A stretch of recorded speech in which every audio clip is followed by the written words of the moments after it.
Hey guys, I'm going to show you how to take a reassessment throughout the year in my class. So I'm going to use this as an example since this is the first one we've taken. You're going to have to look at your original tests. So on this one it was a Google form. Sometimes it'll be an Elastic, sometimes it'll be just different programs. So you'll scroll through and you'll find the questions you missed, and I will give you a Google Doc. And this Google Doc is for adding and subtracting integers reassessment. The most important thing to me in math is that you learn from your mistakes. So for a reassessment, you will type the problem number that you missed. So on this one, this person missed number 18. So they would type 18 right there. What was the original answer of that question? Well, they put 25. Now, these two columns are the most important. If you do not do them or you just type a number in corrections, then I don't count it. You have to have these done, or else you didn't do a reassessment. So in this column, work out, which means type out as best as you can how to solve the problem correctly.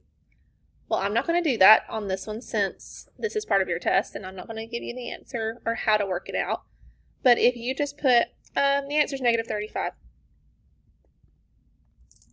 That doesn't tell me anything. That tells me you know how to look at a piece of paper, or you learn how to look at a test that told you the right answer. So you need to show me how to work it out. So type out your adding or subtracting problem, and then you need to explain, what did you do? Did you add wrong? Did you multiply wrong? Did you subtract wrong? Did you put the wrong number first? Did you not borrow? Tell me what happened and why your corrections is correct. That's super important. If you don't put that, you don't get it. You don't get it correct at all. Now, if on the corrections, as the year goes on, if on the corrections you can't just type out how your work, then I will need you to go down here and just insert image, camera, and take a picture of the paper that you're working on. For the corrections part. You can type everything else in, but I do understand if the corrections does take more than just what you can type out, I'll need to see some work.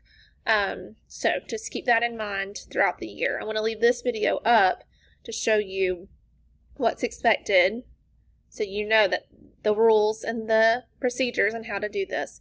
I'll give you a copy of this, you'll fill it out, and you'll turn it in to me. And we'll do this with each assessment.